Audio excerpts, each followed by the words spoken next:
Assalamualaikum warahmatullahi taala wabarakatuh. Salam bahagia, salam pencerahan, salam di musim banjir untuk teman-teman yang sempat melayari laman saya pada hari ini. Doa saya agar anda sihat bahagia. Ya, saudara, apa khabar Ruby Din? Ruby hadir kali pertama, orang yang pertama muncul bersama pasangannya. Sentiasa ya saya mendoakan agar Ruby dan pasangannya sentiasa dalam keberkatan ilahi dan berbahagia. Itu juga dengan saudara Zamari Elsie,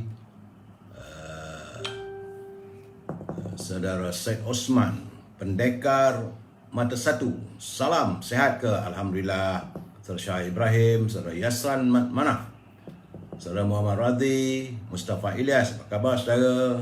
Cik D Dino, Cik D Dino ni tak tahu dari mana.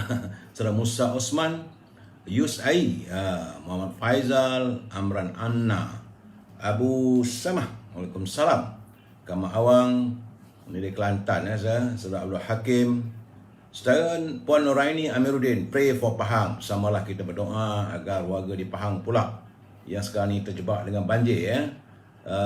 Begitu juga saudara Modas, apa khabar? Moga salam sejahtera. Saudara Vigini Sweran, saudara Muhammad Azmi Muhammad Ali, Waalaikumsalam. Kelantan macam mana kedudukan di Kelantan saudara Azmi? Tak dapat laporan. Apakah di Kelantan sudah tenang? Air sungai Kelantan tu okey tak okey? Begitu juga saudara Herman daripada Dengkil. Dengkil rasanya banjir tak Herman? Saudara Kamal Arifin, Hashim Atan, selamat malam, dan beliau mengharapkan semua teman-teman menjaga berhati-hati dalam menghadapi musibah banjir. Puan Nur Maria, Wan Zulkifli, Saudara Muhammad Zain, Daniel Chong. Begitu juga dengan Jati Putra, Muhammad Karya Ahmad daripada Taiping. Taiping tentu hujan tak? Tapi tak adalah banjir Taiping ya. Saudara Gadion Dion, salam. Saudara Muhammad Syarul Abdul, saudara Banok dari mana saya tak tahu saya tu. Saudara Makno, saudara Samad Lot, Aida, Izaha, dan teman-teman yang tak sempat saya santuni satu persatu, saya mohon maaf. Saudara, kerana ada banyak perkara yang perlu saya jelaskan, beri pencerahan pada malam ini dalam waktu yang begitu terbatas, saudara. Tapi kena sebut juga saudara Paipon. Apa khabar saudara Paipon? Baik saudara, seperti biasa saya harus memberi pencerahan dari kiriman sahabat kita, saudara Rio dari Universiti Melaya, yang tidak henti-henti menghantar kiriman laporan berhubung dengan kedudukan COVID-19. Kerana hari ini hari Selasa tanggal 21 Disember 2021 yang merupakan hari yang ke-642 negara kita dijengah oleh virus corona.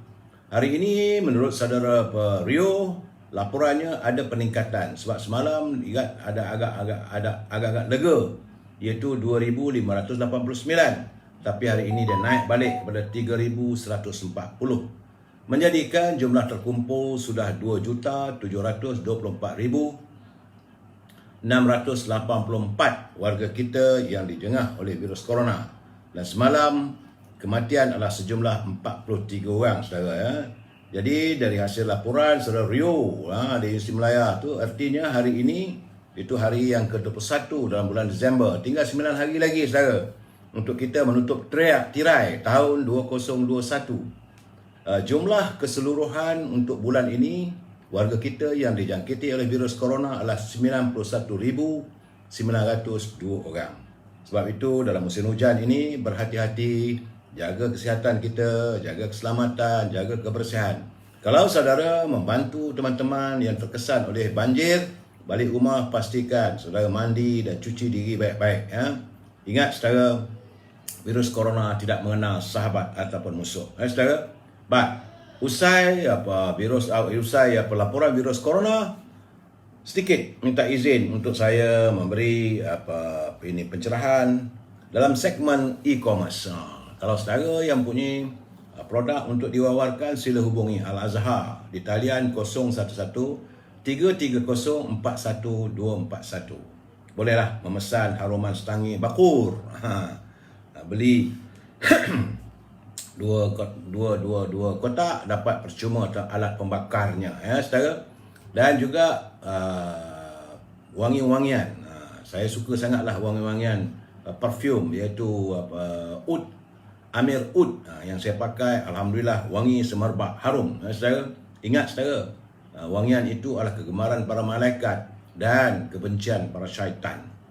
Dengan Azhar, kalau beli satu botol, dapat satu botol percuma untuk pasangan anda. Samping itu jangan lupa produk ibunya, iaitu rendang tok dan bahulu berdal. Dalam keadaan sekarang ni kena pesan awal. Kalau lambat, maka lambatlah dapatnya. Begitu juga saudara boleh berhubung dengan Siti Farehah di 017-711-4300. 017-711-4300. Kalau berhubung dengan Siti Farehah, jangan lupa dendeng manis Siti Farehah. Cuma untuk 2 hari ini rasanya dia tak ada membuat produksi dan mungkin bermula daripada hari Sabtu. Jadi kalau saudara mau memesan dendeng manis Siti Farehah, bolehlah berbuat demikian pada hari Jumaat nanti saudara ya. Saudara di Lembah Kelang boleh hubungi Sauki di Kizinis. Telefon 012-357-5703 untuk mendapatkan bekalan buah-buahan cherry, anggur, kiwi, apple dan sebagainya yang buah tersebut akan dihantar ke rumah saudara. Ini untuk di Lembah Kelang saja. Harganya di bawah harga pasaran di supermarket. Okey saudara, usai e-commerce kita hari ini. Baik saudara, kita masuk sedikit tazkirah singkat. Saya perlu menjelaskan bahawa tazkirah ini adalah culipan daripada kiriman teman-teman. Saya bukan ustaz ya saudara, jangan kata pula ini ustaz Kamal Amir pula. Berat ni saudara. Saya tiada berkelayakan untuk memberi tazkirah daripada hati saya, tetapi apa yang saya dapatlah daripada kiriman teman-teman. Sahabat malam menghantar kiriman kepada saya. Kerana antara kiriman ini adalah tentang golongan yang mustajab doanya. Kerana daripada Abu Hurairah, ia berkata, Rasulullah SAW bersabda, ada 3 jenis doa yang akan dimakbulkan tanpa keraguan. Iaitu doa orang yang dizalimi, doa orang yang bermusafir, dan doa orang tua untuk anaknya. Ini adalah hadis riwayat Tirmizi yang ke-1828. Status hadis ini adalah hadis hasan. Ya saudara, pengajaran kepada hadis ini tentang mustajabnya doa kita saudara. Ada 3 golongan yang Allah bagi keistimewaan di mana doa mereka mustajab, iaitu doa orang yang dizalimi, orang yang sedang bermusafir, dan doa 2 ibu bapa kepada anaknya. Kerana itulah para muslimin dan muslimat dituntut supaya kita sentiasa berbuat baik dalam pergaulan dan perhubungan dengan anggota masyarakat, termasuklah kepada kedua ibu bapa kita. Elakkan hubungan yang buruk dengan orang lain hingga menjadi penyebab kita menzalimi orang lain. Pastikan kita tidak melakukan sesuatu yang buruk dan menzalimi orang lain sehingga menjadi penyebab mereka berdoa yang buruk pula untuk kita saudara. Dan bagi yang bermusafir, ambillah kesempatan waktu mustajab doa sepanjang masa permusafiran anda dengan memperbanyakkan doa untuk diri anda dan orang lain. Saudara. Dan paling penting, inilah bagi ibu bapa, ambillah kesempatan untuk memperbanyakkan doa yang baik-baik untuk anak-anak. Kata-kata yang buruk kepada anak-anak juga boleh menjadi doa buat mereka dan ia perlu dielakkan. Dia sebagai ibu bapa, kita sebaik mungkin jangan kita marah anak dengan kata-kata yang tidak baik, kerana itu boleh menjadi sebahagian daripada doa ya saudara Ismailis, saudara Syarudin, Faizal, Osman Abdullah. Kalau boleh hari-hari ungkapkanlah kata-kata anak bertuah. Mudah-mudahan kata-kata kita itu menjadi sebahagian daripada doa kita, maka bertuahlah anak-anak dan juga generasi yang kita lahirkan. Ya saudara, itulah tazkirah singkat saya untuk hari ini, culipan daripada teman-teman yang menghantar kepada saya. Kita masuk bab kata-kata mutiara saudara, kiriman saudara Hibil Hasan. Kata saudara Hibil Hasan, jangan mudah berputus asa, kerana seringkali dalam kita menghadapi masalah, ada anak kunci terakhir yang dapat membuka ataupun menguraikan masalah tersebut. Ini kata-kata ini juga adalah kiriman daripada Trotty Vac. Saudara, maksudnya jangan kita putus asa. Bila kita menghadapi masalah, jangan berputus asa.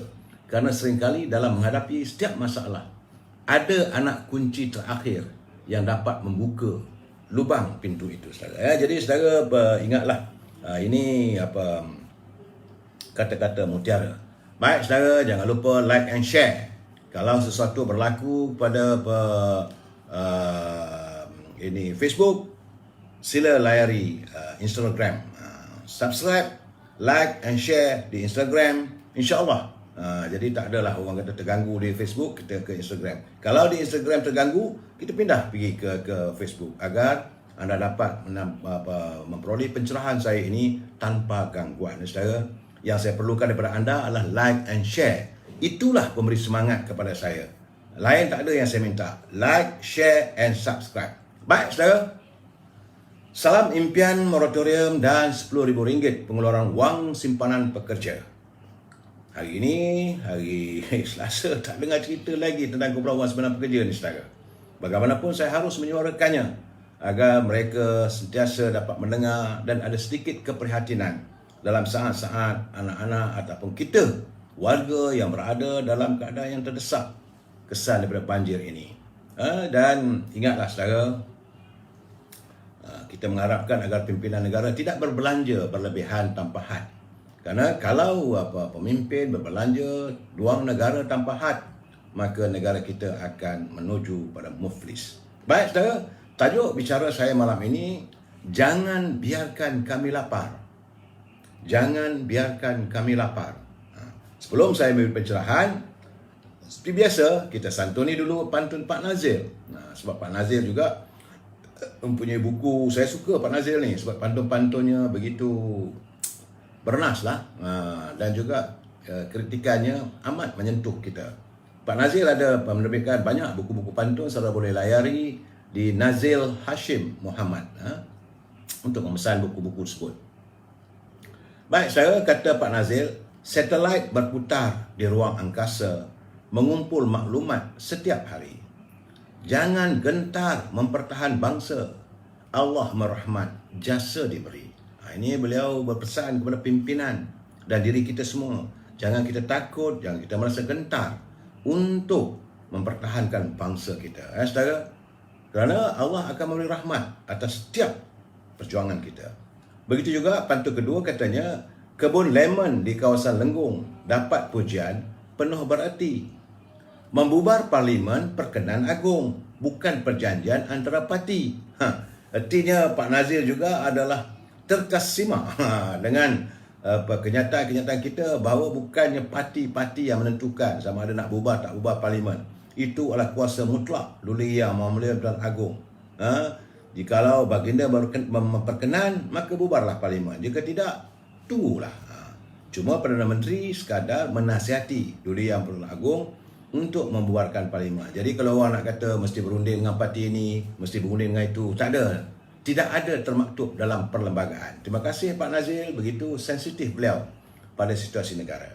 Dan tidak lupa juga saya untuk menyantuni dua rangkap pantun daripada sahabat saya, Saudara Nordin Malik, seorang anak muda pejuang. Saya katakan beliau pejuang di kawasan Hilir Perak. Hari ini beliau masih berada di Sungai Petani bersama dengan pegawai kerajaan di Perak dan orang besar-besar jajahan dari negeri Perak dalam bengkel gerak kerja untuk membasmi kemiskinan. Saya suka kalau siapa saja yang berjuang untuk membasmi kemiskinan warga bangsa kita yang tak sepatutnya kita berada dalam lembah kemiskinan ini. Tahniah saudara Nordin Malik. Katanya baca Quran sebaris ayat biar sedikit semat di dada. Resah melihat nasib rakyat bertimpa-timpa bencana melanda. Ya, beliau begitu prihatin melihat untuk nasib warga kita lepas satu bencana yang menimpa. Katanya lagi, mati katak lidah terjelir, mati pula di bulan mengambang. Jangan seronok ke hulu ke hilir, pemimpin lemah pasti tumbang. Ini beliau mengingatkan kepada pemimpin, jangan seronok ke sana ke sini, ada escort dan sebagainya. Kerana kalau anda lemah, ada masanya apabila rakyat membuat keputusan, maka anda pasti akan tumbang. Saudara Empat Pelang Kering, terima kasih saudara Mak Yusof, Bang Cup, Rosli Johari, Syariful Abdul Rahman. Bila banjir besar ni Malaysia tak ada kerajaan ke? Bagaimana menteri tak tahulah saya saudara. Saudara Abdul Jabar, Tailong, apa khabar? Long pun hadir sama ya. Mak Sepana, semoga terbuka hati Menteri Kewangan dan luluskan KWSP. Itulah kita harapkan saudara Mak Sepana ya. Baik saudara, usai pantun kita santuni sedikit. Iaitu Gedung Ilmu yang saya culip daripada buku. Dalam buku ungkapan kata-kata pemimpin Melayu terdahulu. Buku ini kiriman Tan Sri Johan Jaafar kepada saya. Terima kasih Tan Sri. Kata orang tua-tua, mereka sering mengharapkan hadirnya pemimpin hari ini dan akan datang sebagai pemimpin yang benar-benar menerajui bangsanya. Orang Melayu tidak mengizinkan dirinya menjadi alat untuk orang lain. Dan kita mengelakkan sifat sebagai pemimpin bangsa yang disifatkan oleh pemimpin dahulu sebagai pemimpin bangkai. Sampai itu orang dulu dia marah kalau pemimpin tidak baik, dia kata pemimpin bangkai. Kerana jika menjadi pemimpin bangkai, buruk perangai, baunya busuk bagaikan bangkai, halal diambil, haram dipakai, tubuh berulat, akal merempai. Merempai ni memang tak ada langsung lah saudara. Negeri binasa, rakyat dirantai, aib menimpa, malu terburai. Jika pemimpin ini dijadikan pemimpin, maka keadaannya kusut masai. Jika dijadikan tua, langsung tak terpakai. Andainya dijadikan induk, rosak perangainya. Dijadikan tiang, beranak-anak, itu perlambangan. Kalau jadikan tiang, pemimpin macam ni, beranak-anak, reput saudara. Dijadikan tudung, tidak menyampai. Tudung, dulu selendang, apa semua tutup kepala, tak menyampai, tak kesampaian. Negeri rosak, rakyat meragai. Meragai nama royan rakyat saudara. Hidup sengsara, bercerai-berai. Itulah gambarannya kalau adanya pemimpin yang diibaratkan orang tua dahulu sebagai pemimpin bangkai. Kita sambung lagi malam besok curipan daripada kata-kata tersebut. Ya saudara. Baik. Seperti biasa, permulaan bicara saya harus memberi peringatan kepada anda yang menyunting semula live saya ini dan dimasukkan ke dalam channel YouTube, maka adalah menjadi tanggungjawab anda di atas setiap suntingan yang dilakukan. Saya tidak bertanggungjawab. Dan begitu juga terhadap komen-komen yang anda lakukan. Jadi pastikan anda berfikir terlebih dahulu sebelum melakukan suntingan ataupun menghantar komen yang bertentangan dengan undang-undang dan sebagainya. Kerana saya tidak mampu untuk memantau semua komen yang ditulis di sini. Semua itu adalah tanggungjawab anda. Ingat, ini adalah pencerahan politik yang merupakan dapatan daripada berita-berita yang saya baca di laman media sosial, di laman media perdana, serta analisa saya hasil daripada pengalaman saya sepanjang lebih 50 tahun menjadi warga jurnalis. Jelas saudara Pemak Semana, jelas warga UMNO semua menyantuninya terbaik, teruskannya. Itulah keadaan saudara ya. Dan hari ini saudara laman portal itu MH Daily melaporkan. Saya tak tahu sejauh mana benar, ada kurang atau pertambahan, saya tak tahu. Setakat petang tadi, MH Daily melaporkan terdapat sejumlah 17 kematian di seluruh negara akibat daripada bencana banjir yang melanda. Tapi tak dijelaskan jantinanya, agama dan bangsanya saudara. Kerana pihak berkuasa kata portal tersebut menemui mayat-mayat yang terperangkap dalam rumah, bukan dalam sungai saudara. Mayat-mayat itu terperangkap dalam rumah dan ada juga dalam lori. Ini yang menyedihkan kita. Malahan mungkin juga nanti akan ditemui usai pembersihan kawasan yang terkesan dengan banjir. Kerana ada rumah yang runtuh, ada rumah yang dilarikan oleh air. Mungkin selepas air surut nanti, bila pihak berkuasa dapat membersihkan kawasan, mungkin kita berdoa tiadalah saudara. Kerana katanya 11 mayat ditemui di Selangor, iaitu 8 mayat di Taman Seri Muda, 1 di Desa Coalfield dan 2 di Dengkil, Sepang, yang masih belum dikenali identitinya. Sementara 6 lain lagi terdapat di Negeri Pahang, katanya dalam banjir lumpur Telemong di Bentong. Samalah kita berdoa agar jangan ada tambahan. Ini keadaan saya nak beli pencerahan lebih daripada itu tak ada. Sebab belum ada autoriti daripada pihak-pihak yang bertanggungjawab memberi penjelasan berhubung dengan kematian kesan daripada banjir yang melanda negara kita. Bagaimanapun saudara, pelanggan-pelanggan, ini adalah berita yang agak menyenangkan saya, perlu saya wawarkan, itu pelanggan M-Bank. yang terjejas akibat banjir, mereka ditawarkan moratorium sehingga 6 bulan terakru untuk semua kemudahan peminjaman dan pembayaran, termasuk kemudahan kad kredit. Alhamdulillah, setakat hari ini ada satu bank, iaitu Bank M-Bank. Alhamdulillah akhirnya dapat juga warga. Baik ini hanya untuk pelanggan-pelanggan M-Bank, yang lain saya tak tahu lagi. Jadi selain itu katanya pelanggan yang ingin penggantian buku simpanan, buku cek, sijil simpanan tetap, ATM, kad kredit dan debit akan dikecualikan daripada semua charge. Tak akan dikenakan semua charge kepada mereka yang terkesan oleh kesan banjir ini. Demikian menurut kenyataan daripada Datuk Sulaiman Muhammad Tahir dalam kenyataannya hari ini. Terima kasih Datuk. Inilah yang diharapkan oleh warga. Nampak gayanya M-Bank mendahului bank-bank lain dalam pemberian moratorium atas keperhatianan itu. Kerana menurutnya ini adalah tempoh mencabar untuk rakyat Malaysia. M-Bank committed untuk menyediakan bantuan banjir kepada semua pelanggan kami yang terjejas melalui program bantuan banjir. Ingatan dan doa kami di M-Bank Group adalah untuk mereka yang terjejas supaya bersabar dan bertabah. Sebab itu pihak banknya, pelanggan-pelanggan M-Bank yang mengalami kesukaran dan gangguan akibat banjir bolehlah menghubungi cawangan terdekat atau pusat panggilan 24 jam. M-Bank di talian, ini nombor telefon ya, saudara boleh berhubung 03-217-88888 5 kali 8. Terima kasih M-Bank. Saya juga saudara menerima kiriman WhatsApp dalam halaman saya subuh tadi. Selepas solat subuh saya buka WhatsApp, saya menerima agak menyentuh perasaan dan kekhawatiran juga saudara. Ini bukan untuk menakutkan, tidak, hanya sekadar untuk memperingatkan diri kita. Kerana menurut perkiraan ulama falak, dia siapa tak tahu, tapi begitu saya rasa ada juga kebenarannya. Dia kata selepas dunia dilanda wabak, seperti wabak COVID, penyakit dan sebagainya, akan berlaku banjir besar. Dan sedang kita alami sekarang, banjir yang tak terduga.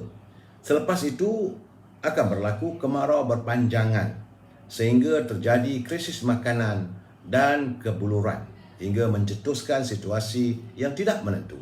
Ini peringatan saudara. Jadi oleh itu sewajarnya kita berwaspada. Jangan kita rasa takut, bimbang dan sebagainya mencetuskan kebuluran. Tidak. Kita harus berwaspada dan sentiasa menyediakan simpanan makanan. Sebab itu saya dah 5-6 bulan dulu saya dah bercakap bahawa kerajaan harus menyediakan store ataupun bank makanan, food bank. Kerana kita tak tahu bila berlaku musibah yang tidak menentu. Hari ini kita berhadapan selepas usai banjir nanti, kalau berlaku kemarau pula, bagaimana dengan makanan? Bagaimana dengan kedudukan? Sebab itu kita menuntut agar kerajaan mengizinkan supaya kumpulan wang simpanan pekerja membenarkan pencarum-pencarum mengeluarkan wang simpanan mereka sejumlah RM10,000 pada mereka yang berkelayakan. Bukan semua yang berkelayakan. Jadi itu saja, bukan apa, untuk memulakan kehidupan dan mereka boleh memberi bahan-bahan makanan untuk disimpan. Kerana kita tak tahu apa nak jadi masa ke depan ini saudara. Saya memesan mengingatkan diri saya, keluarga saya dan teman-teman semua supaya kita berwaspada kalau ada wujudkanlah simpanan makanan. Saudara, bukanlah banyak sangat sehingga buat store, tidak. Orang dulu-dulu ni kalau orang Padang ni dia simpan dalam rumah gadangnya tu beras. Itu mesti ada supaya kita tidak putus makanan. Dan kita mengharapkan agar pimpinan negara melihat keadaan begini. Bagaimana kalau barang berkurangan, makanan berkurangan, maka harganya mencanak. Dalam waktu yang sama, kita mahu supaya Menteri Perdagangan Dalam Negeri dan Haiwan Pengguna supaya bertindak tegas dalam saat-saat begini. Jangan ada pihak yang mengambil kesempatan dengan menaikkan harga barangan di pasaran dengan alasan kononnya banjir. Dulu COVID, sekarang banjir pula. Yang untung mereka, yang terkesan kita. Sebab itu saya katakan, jangan biarkan rakyat, jangan biarkan kami lapar. Saudara, ini peringatan saya. Dalam kita menangani krisis makanan, mudah-mudahan benda tidak terjadi, tapi lebih baik kita berwaspada, saudara. Dalam pada itu, saudara, ada juga teman-teman yang menyarankan saya untuk membuat tabung kutipan derma mangsa banjir. Sungguhnya saya ingin menyatakan saya tak mampu melakukan. Kerana untuk sesebuah tabung itu diwujudkan, ia terlebih dahulu mesti mendapat kelulusan daripada Kementerian Kewangan. Ni saya tengok ada pula teman-teman buat tabung itu, tabung ini, sebenarnya itu menyalahi undang-undang. Saya ingin berpesan pada teman-teman, di saat kita prihatin kita, niat kita baik, tapi akhirnya menjerat kita. Kerana dalam undang-undang negara kita ni tidak diizinkan sesiapa pun mewujudkan tabung ataupun membuat mengumpul wang daripada dana orang ramai tanpa mendapat kelulusan daripada bank negara ataupun Kementerian Kewangan. Jadi saya ingin berpesan pada teman-teman agar anda jangan mudah terjebak. Selalunya sebab itu kalau ada tabung, dia ada kelulusan Kementerian Kewangan ataupun bank negara. Itu adalah agensi-agensi yang diluluskan. Sebab kita tak mahu ada pihak mengambil kesempatan. Sebab kita, keprihatinan kita atas kita nak bagi terma, kita nak menyatakan bahawa kita juga turut bersimpati, tapi ada pihak mengambil kesempatan. Ini saya harap, saya berpesan. Sebab itu bila teman minta supaya saya mewujudkan tabung, benar, saya ada ratusan ribu pelayar yang bersama kita. Kalau nak minta, mereka boleh berderma, tapi saya tidak mampu. Sebab saya nak kena pergi ke Kementerian Kewangan, kena pergi ke bank negara, kena isi borang dan sebagainya. Di samping itu, setara wang ringgit ini, selalu saya katakan, dia berkawan rapat dengan syaitan. Saya tidak mahu mendekatkan diri dengan iblis dan syaitan, kerana nanti akan menguji keimanan kita. Akhirnya kita buat dosa tak pasal-pasal. Tengok duit banyak, guna pakai, sedangkan wang itu untuk mangsa banjir. Dan kita kena kenal pasti mangsa banjir yang mana.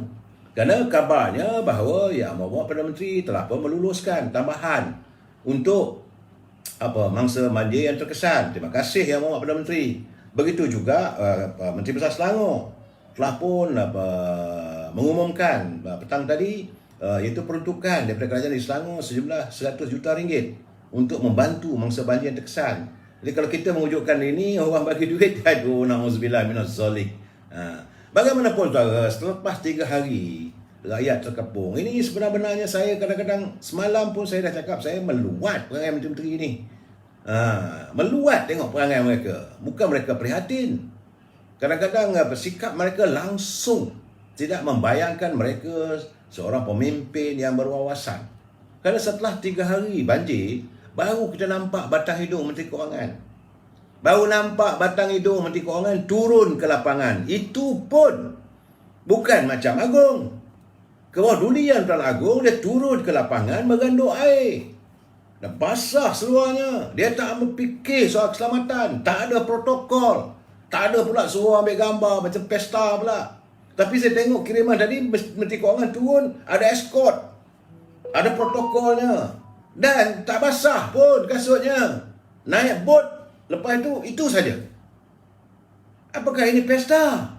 Saya tengok benda begini, lebih mulia di ni Tempat Agong ke? Apa hal lah diorang ni? Sepatutnya ganduklah air bersama dengan rakyat. Lihat, tengok. Kemudian saya tengok pula tu Menteri Vaksin. KJ. Dia berdiri kat jauh sekali. Tengok. Kasut pun tak basah, saudara. Adakah ini pemimpin berjiwa rakyat? Fikir-fikirlah sendiri. Saya cakap terus terang. Hampir lah diorang ni. Saya tengok diorang gelagat. Diorang memang. Saya harap Yang Amat Perdana Menteri dapat melihat. Semalam saya puji isteri Yang Amat Perdana Menteri turun ke lapangan.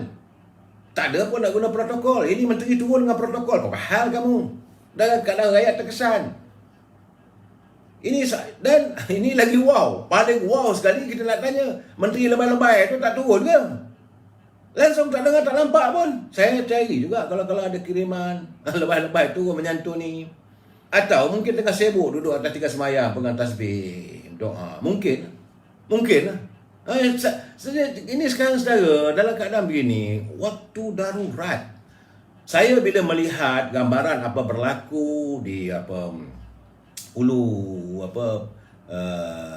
di kawasan yang terjebak teruk, macam di Taman Muda, di Ulu Langat, kawasan tu di Sungai Lui.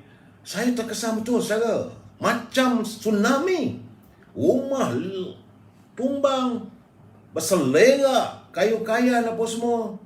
Dan saya merasakan paling awal pun 3 bulan nak membersihkan kawasan. Dan lebih terkesan saya bila saya lihat pula di Mentakap, di Pahang Mentakap, rumah 2 tingkat. Rumah 2 tingkat Tingkat pertama di tepi air. Artinya kalau mereka yang tinggal di tingkat bawah tu habis.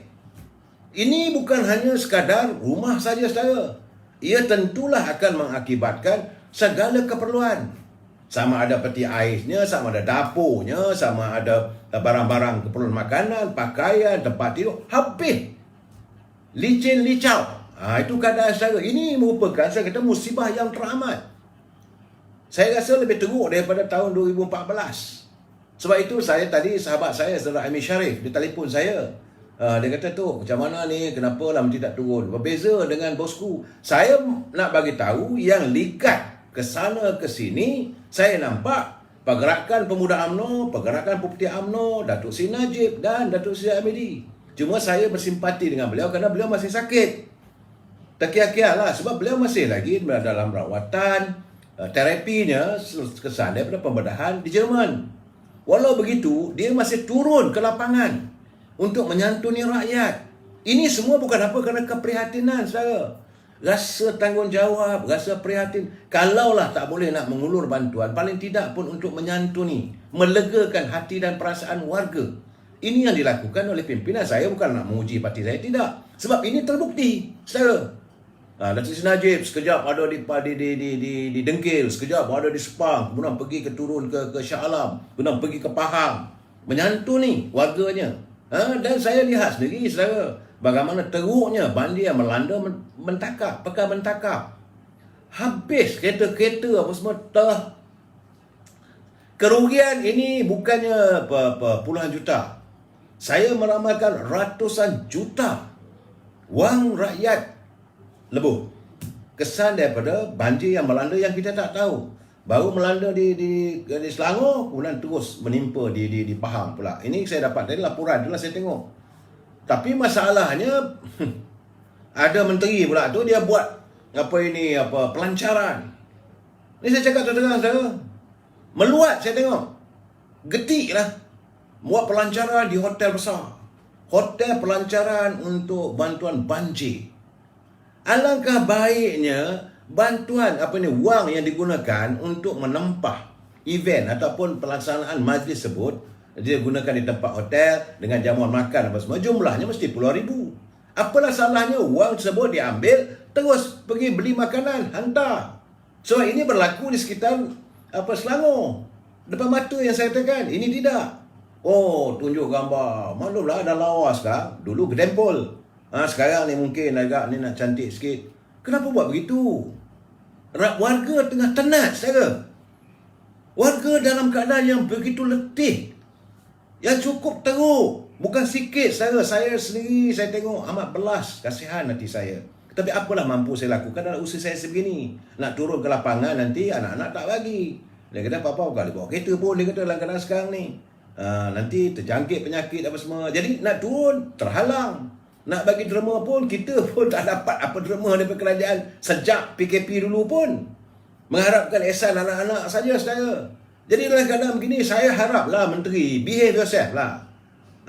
Saudara harus berhati-hati, prihatin pada rakyat. Jangan anda sedap saja duduk kat hotel besar, buat jamuan, kalau mana, lancar bantuan banjir. Siapa nak pergi situ?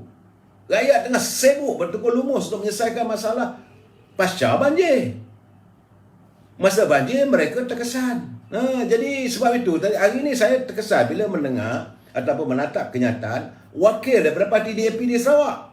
Dia kata bahawa kekalahan parti DAP sebegitu teruk, sama ada di Melaka ataupun di Sarawak, adalah berpunca kerana asosiasi mereka dengan Pakatan Harapan. Ini memang jelas betul saya kata. Sebab dulu 3 tahun dulu saya dah bercakap bahawa apa yang dilakukan oleh pimpinan kerajaan daripada Pakatan Harapan turun kepada Perikatan Nasional adalah mengundang dendam di hati rakyat. Rakyat berdendam. Apabila sampai waktunya, mereka pasti akan melampiaskan dendam mereka terhadap pimpinan dalam Pakatan Harapan, atau Perikatan Nasional. Sebab itu, kalah teruk. Teruk dia orang kalah di Sarawak maupun di Melaka. Dan rakyat tak ambil kisah. Asalkan kamu parti yang berasosiasi dengan Pakatan Harapan, kamu pasti akan dihukum. Sebab itu saya beritahu pada Yang Amat Berhormat Perdana Menteri. Jangan izinkan diri anda terjebak dengan perangai ahli-ahli kabinet yang ada, yang bukan daripada UMNO. Saya melihat kadang-kadang apakah diorang ni benar-benar mau menyantuni atau meneruskan legasi mewujud kebencian rakyat terhadap pimpinan negara. Jadi sekarang ni kerana yang memimpin itu wakil daripada UMNO, naib presiden UMNO. Jadi ini sabotah dalam lembut. Sebab itu saya haraplah Yang Amat Perdana Menteri, kalau dalam gini keadaannya, sebab itu saya katakan the best kita buat pilihan raya umum cepat. Selesaikan masalah ini. Singkirkan mereka-mereka segala biawak-biawak yang hidup menumpang aja ni, yang tak menentu. Selesaikan masalah kita secara masalah negara. Rakyat sekarang tunggu sekarang ni. Jadi saya berharaplah Yang Amat Hormat Datuk Seri Ismail Sabri, beliau lah naib presiden saya. Ingat dan faham. Jadi kalau kita melihat apakah gambaran yang mau diberikan oleh pimpinan menteri-menteri yang ada dalam kabinet Datuk Seri, kadang-kadang mereka itu keadaannya. Dan jangan dengar sangat cakap cicak mengkarung tu.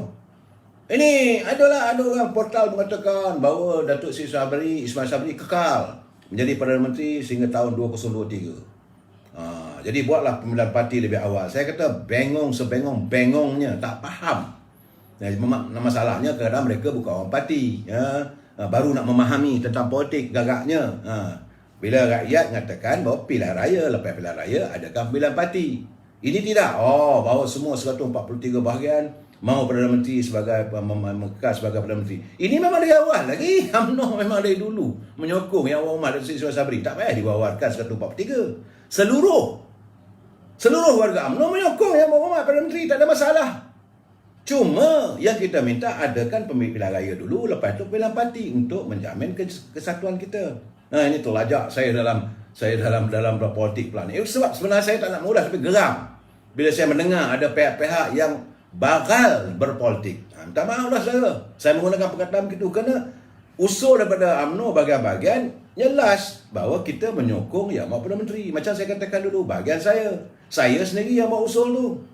Saya mengatakan bahawa UMNO bahagian sekutu menyokong Yang Amat Hormat Perdana Menteri, tetapi dengan syarat melaksanakan tugas dan tanggungjawab untuk menyelesaikan masalah ekonomi negara, menyelesaikan masalah kesihatan. Jadi kalau tak selesai itu macam mana rakyat nak sokong? Tapi saya melihat seolah-olah ada sabotaj di kalangan mereka.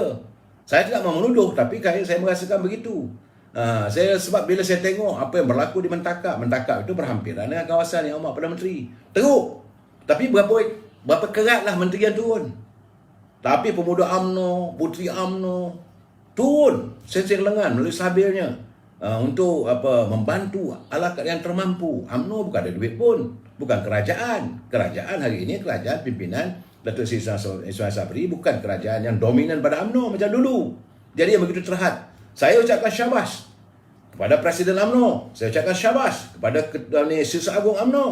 Saya ucapkan syabas kepada Setiausaha Barisan Nasional yang turun ke lapangan berbagi-bagi. Yang Presiden turun ke Sepang, ini Setiausaha Agung turun ke Kuala Selangor.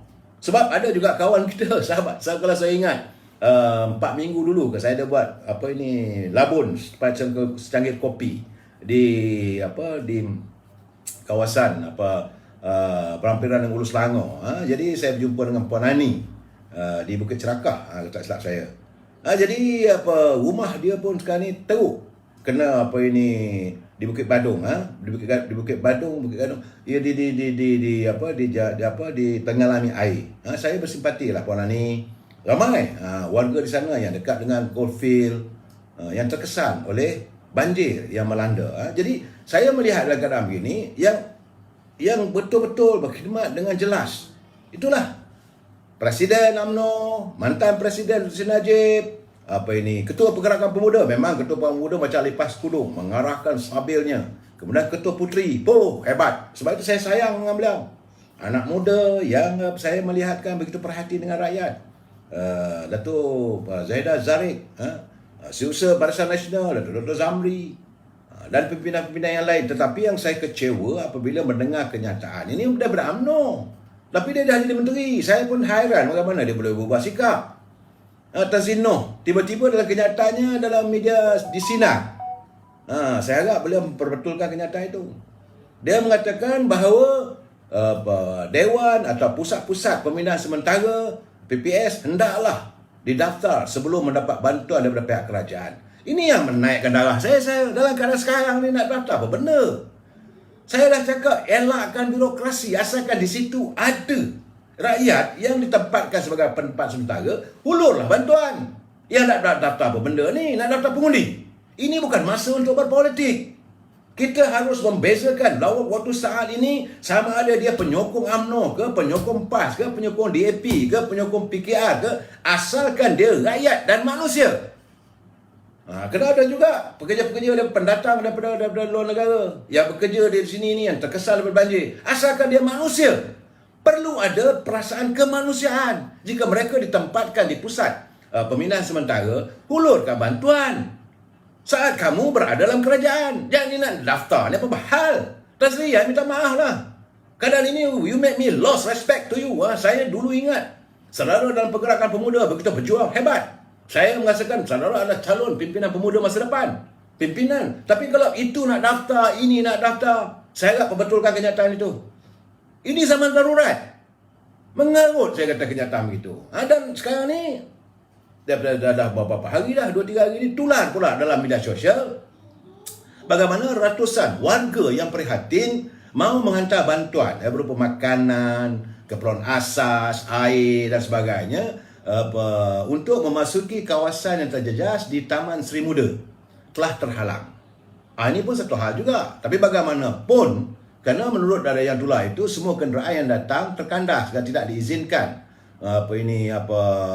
oleh pihak berkuasa untuk memasuki kawasan tersebut. Ini menimbulkan persoalan. Bagaimanapun saya berterima kasih kepada pihak polis daerah Shah Alam, ACP Baharudin Mat Taib yang segera membuat kenyataan bahawa katanya bahawa semasa kejadian Polis Diraja Malaysia bersama agensi sahabat seperti Jabatan Pertahanan Awam, Pasukan Bomba dan Angkatan Tentera sedang bertungkus lumus untuk menyelamatkan dan mengeluarkan mangsa banjir. Jadi mereka sedang berusaha begitu. Jadi katanya sebab itu hanya sebahagian kenderaan daripada pertubuhan bukan kerajaan dibenarkan masuk dan kebanyakan kenderaan serta orang awam tidak dibenarkan masuk ataupun keluar dari kawasan tersebut kerana bagi mengelakkan kesesakan dan memberi laluan kepada lori yang keluar masuk untuk membawa mangsa ke pusat penempatan sementara. Itu penjelasan. Jadi kita saudara jangan salahkan pihak berkuasa. Betul. Menurut ACP Baharudin, dia kata tindakan mengawal kenderaan awam masuk ke lokasi banjir adalah bagi mengelakkan kejadian lebih buruk lagi berlaku. Jadi kita harus berlapang dada. Jadi sepatutnya segala bantuan yang kita ada yang ingin kita salurkan, letakkanlah di dewan yang berhampiran yang tidak kena air. Saya ini kerana paras air katanya paras air sungai semakin meningkat pada masa tersebut. Jadi kerana itulah dikuatiri kesesakan di lokasi akan menambahkan lagi kemudaratan. Ingat bahawa pihak berkuasa, pihak polis, apa saja tindakan mereka bukan dilakukan secara suka-suka saudara. Mereka ada dia punya SOP-nya untuk mengelakkan kesesakan. Jadi keprihatinan katanya semua NGO dan orang awam amatlah dihargai dalam usaha membantu mangsa banjir. Tapi dia pun beliau mengingatkan agar semua pihak mematuhi arahan pihak berkuasa supaya dapat memudahkan segala urusannya. Sebab saya tengok sehingga petang tadi video yang berdurasi 1.2 saat itu mendapat lebih kurang 35,000 daripada 3,000 komen. Jadi alhamdulillah pihak polis, ketua polis di Shah Alam segera membuat kenyataan. Ini bagus saya kata. Tapi bagaimanapun saudara, yang amat memeranjatkan saya ini memang bagi dol ni saya kata. Ini memang mesti mengundang kemarahan saya apabila Menteri Agensi Pengurusan Bencana Negara NADMA, National Disaster Malaysia, dilaporkan dia kata NADMA tidak terlibat secara langsung dalam urusan bencana alam, tetapi hanya menjaga urusan pemberian pampasan. Ini apa punya kenyataan ni? Jadi saya bila tengok kenyataan tu memang saya terbakar ni. Kerana setahu saya NADMA, NADMA, NADMA ni ditubuhkan pada tahun 2015. Kesan daripada banjir besar di Kelantan pada tahun 2014. Dan ia diletakkan di bawah Jabatan Perdana Menteri. Jadi ketika perubahan NADMA itu, ia diumumkan oleh Yang Berhormat Timbalan Perdana Menteri ketika itu, Datuk Seri Zahid Hamidi. Tujuannya adalah untuk menyelaras agensi seperti Angkatan Tentera Malaysia, PDRM, Jabatan Pertahanan Awam, Bomba, Jabatan Kebajikan Masyarakat dan sebagainya dalam apa juga bencana. Bukan hanya banjir, apa sahaja bencana yang dialami oleh negara. Jadi NADMA inilah. Tapi kalau tugas agensi ini hanya untuk urusan pampasan, bagi saya tak perlulah ada selaraskan dengan Angkatan Tentera, dengan pihak polis, tak perlulah. Jadi saya harap Menteri jangan lepas tangan. Dan jangan pula berdolak dalik. Kerana nampak gayanya tengah hari tadi ada pula kenyataan yang menyebut bahawa apa yang diungkapkan oleh Dr. Latif sebagai Menteri Jabatan Perdana yang bertanggungjawab terhadap NADMA katanya kenyataan palsu. Aduhai. Bagi kita sekarang ni, bila benda dah berlaku begitu, sepatutnya dikerahkan. Sebab rakyat memang terkesan. Sebab itu saya kata, eloklah dia belajarlah dengan Menteri Besar Selangor. Datuk Amirudin petang tadi pun dia buat press conference, saya dengar. Paling tidak pun dia mengakui. Dia tak adalah pula nak mengelak, nak menepis. Jadi sampai dia mengakui kelemahan-kelemahan yang berlaku, ini perancangan Kerajaan Negeri Selangor. Saya ucapkan terima kasih, walaupun anak muda.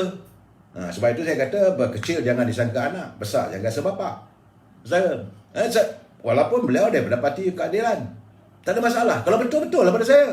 Sebab dia mengatakan bahawa Esko ini bertanggungjawab menguruskan kerja-kerja pembersihan, Esko ini bertanggungjawab untuk kesihatan. Semua ada tugas. Dan dari segi kenyataannya macam ada ketidakseragaman antara Kerajaan Negeri Selangor dengan pihak ini NADMA, pihak tentera. Saya nampak, saya dengar begitu. Tapi beliau tidak mau menyalahkan.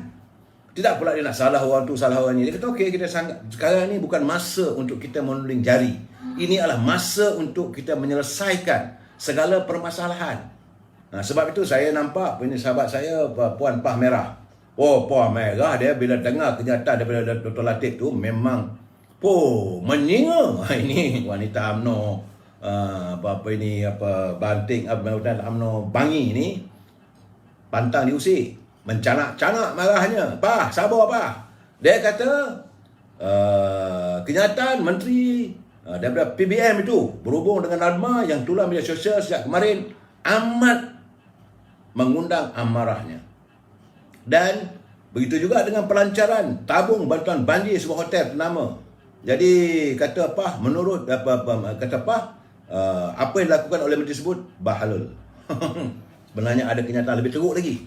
Tapi saya tak izinkan halaman saya ini digunakan untuk memakai hamon. Ini katanya ni nak sumbang banjir, bukan nak makan besar. Malang sungguhlah rakyat Malaysia ini kerana tersalah pilih ahli-ahli parlimen. Ahli-ahli parlimen yang semakin lama, yang bersama dengan PBM, yang bentuk kerajaan. Dan Pah Merah ni kata semakin busuk nama UMNO Barisan Nasional. Kerana PBM ada dalam hierarki kepimpinan negara. Jadi kalau PRU nanti orang nak marah pada UMNO, nanti kita akan menerima nasib macam mana yang berlaku di Sabah dan di Sarawak dan juga di Melaka, yang mana dilontarkan oleh DAP itu. Rakyat akan melampiaskan amarah itu pada UMNO. Sebab itu Pah Merah ni dia menjerit, dia geram sangat. Dan saya melihat terdapat juga lagi warga net yang akhirnya tidak tahu merasakan bahawa NADMA ni dah tak tahu fungsinya. Fungsi NADMA adalah untuk mengurus sebarang bencana alam yang berlaku di negara kita. Sama ada kebakaran, sama ada kemarau berpanjangan, sama ada banjir ataupun ribut taufan. Ini semua adalah di bawah kawalan NADMA. Termasuklah kalau berlaku tsunami, kalau berlaku gempa bumi. Jadi bukan menguruskan untuk pemberian wang saja. Ini lain, tak ada duit.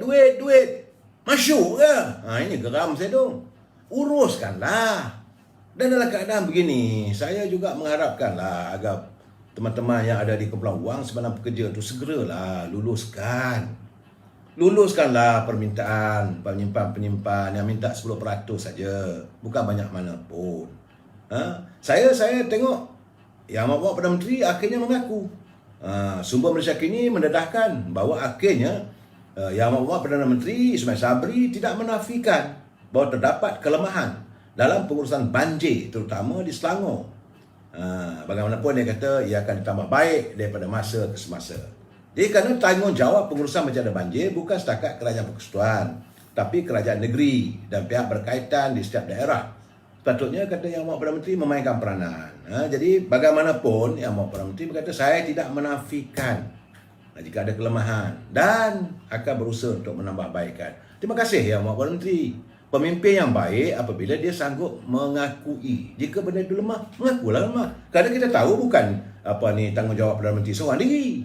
Ini kau kabinet, sebab itu saya kata yang terbaik.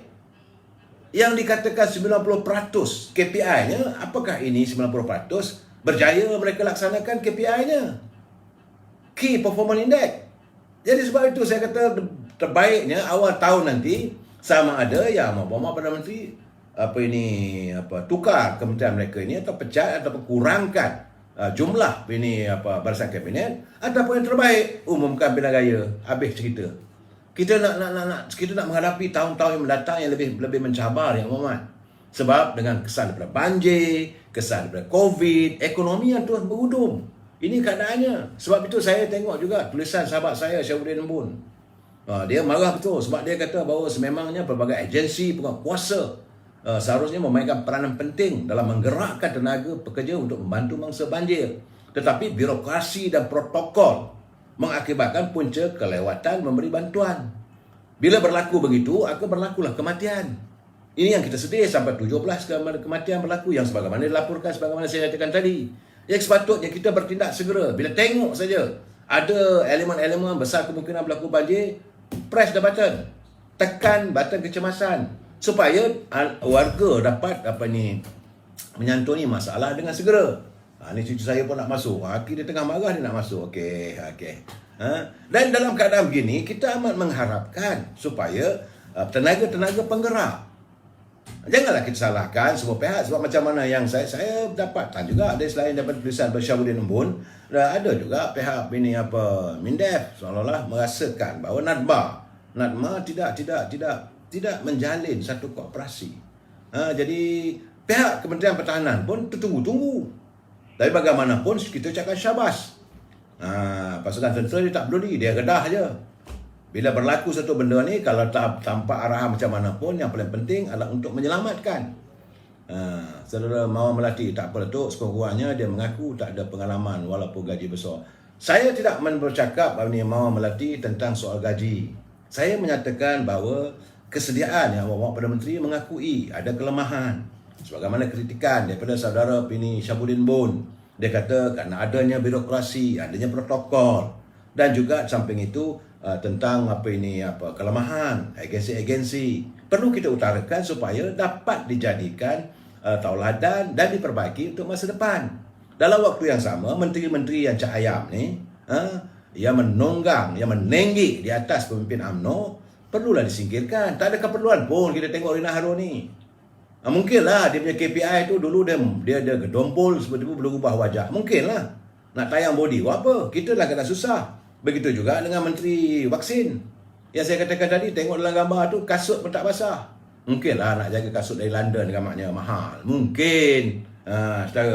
Dan begitu juga dengan Menteri Kewangan. Mesti naik perahu. Dia tak ada meraup air. Jadi tahap dia lebih mulia daripada Agung. Tu saya lihat tu. Ya Allah, saya geramlah saudara saya tengok kadang-kadang mereka ni. Jadi saya tak maulah.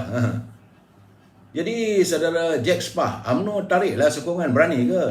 Bagi saya kau tanya dengan saya, tapi tak tahulah Datuk Seri Ismail Sabri. Yang Amat Bongat berani ke?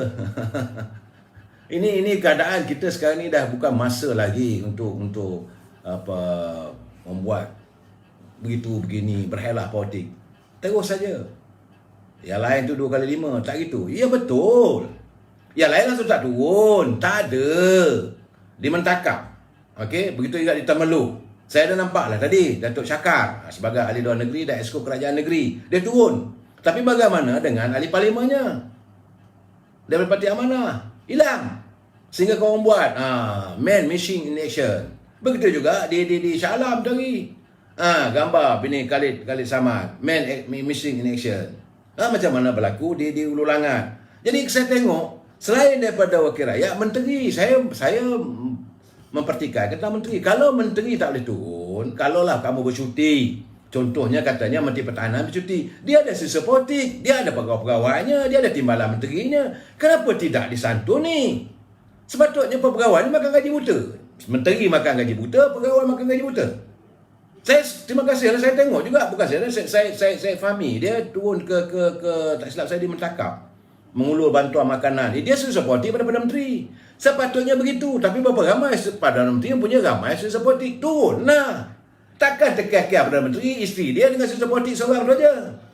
Ini yang saya utarakan pandangan saya. Jadi saya melihat bahawa menteri-menteri yang ada ni bila berlaku begini tarik selimut. Duduk dalam butik bilik berkepung dengan isteri untuk membesarkan buntut. Nah ini saya cakap terus terang. Kita ada 30 menteri. Kita ada 39, 32 dan 37 di malam menteri. Ada yang bertaraf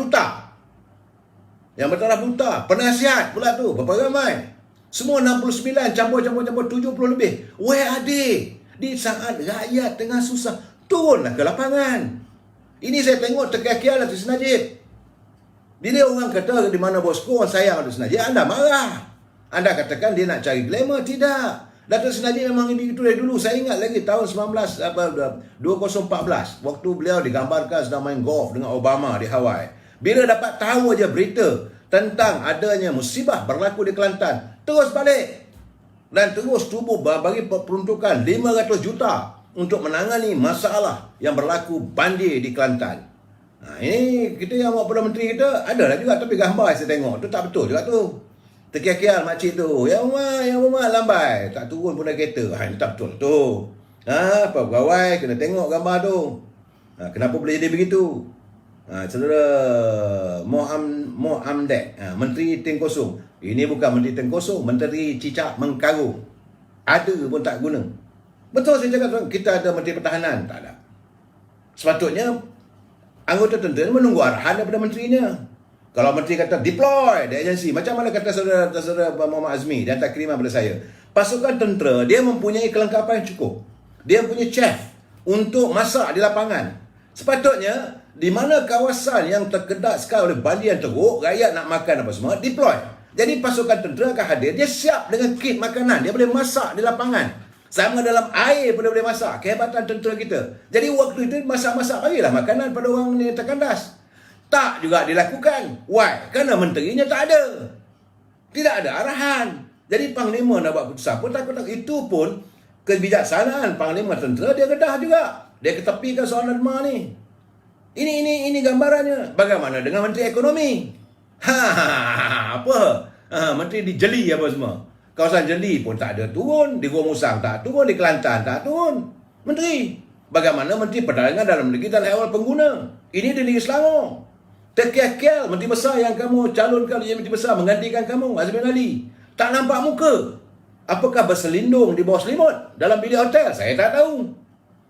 Bagaimana pula dengan Menteri Pengangkutan? Bagaimana dengan Menteri Dalam Negeri? Bagaimana? Banyak menteri ini.